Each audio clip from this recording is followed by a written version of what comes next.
During the production of my main task and two ancillary tasks, my aim was to use, develop and challenge codes and conventions of existing media products in order to conform in one aspect but also to stand out against competitors.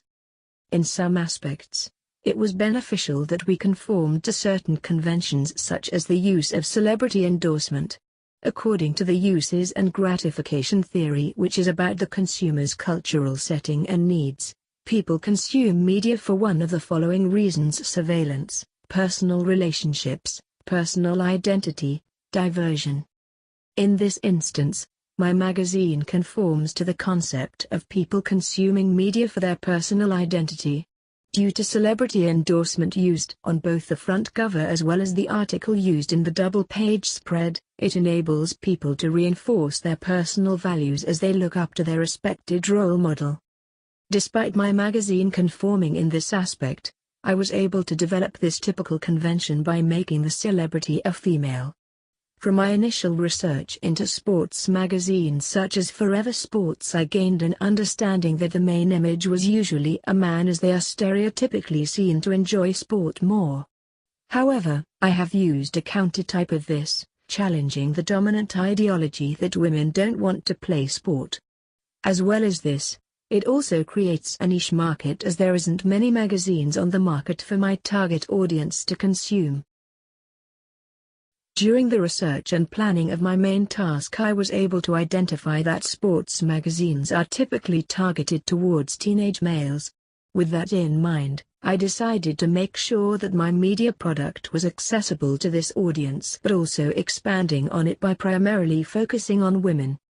Despite my main target audience being women, I still wanted elements of the magazine to appeal to my secondary audience, which is primarily male. I was able to do this by making the color scheme red, black and white, which is stereotypically gender neutral.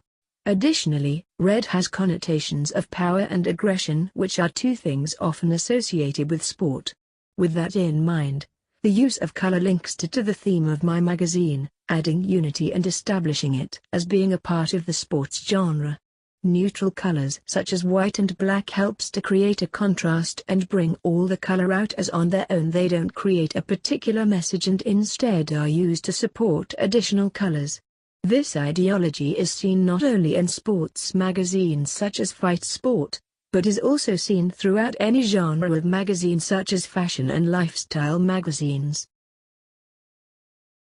In terms of layout, my magazine cover conformed in the sense that I included the typical things you expect to see, such as a barcode, masthead and promotional panel.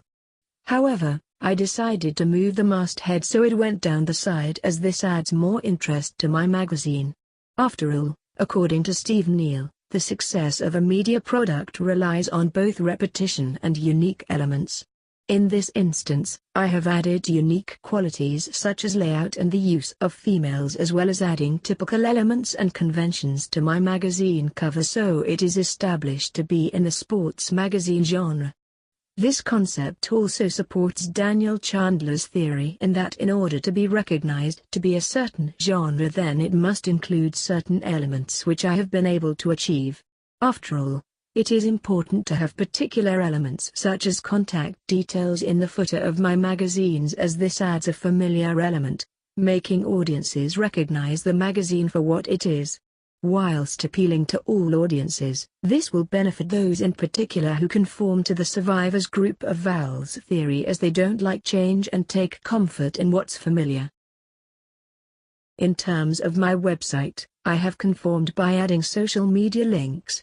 After all, it is essential that the consumer and producer are able to connect in some way. According to David Gauntlet, consumers are no longer passive, they are active. This allows my target audience to communicate with one another, creating a community. Additionally, it is also a form of free advertisement, allowing my product to reach more people than just relying on the billboard. These adverts are often seen on sites such as Facebook and Instagram, as this is actively used by the target audience or 16 to 24-year-olds. This is seen by many brands such as Forever Sport, who advertise their social media in the header of their website, which enables you to go to their Facebook page, which includes interesting content. Often, their posts have been seen by 20,000 people despite the page only having 2,000 likes. This is likely due to posts being shared, which are a way of distributing and advertising their magazine without any cost. I tried to use the same concept with my own media product by putting social media links on both the billboard and website. However, if I were to do this again, I would put more of an emphasis on them by including them more frequently, as well as positioning them so they are one of the first things that the audience will see. For example, I could put the social media links in the header of my website instead of the footer.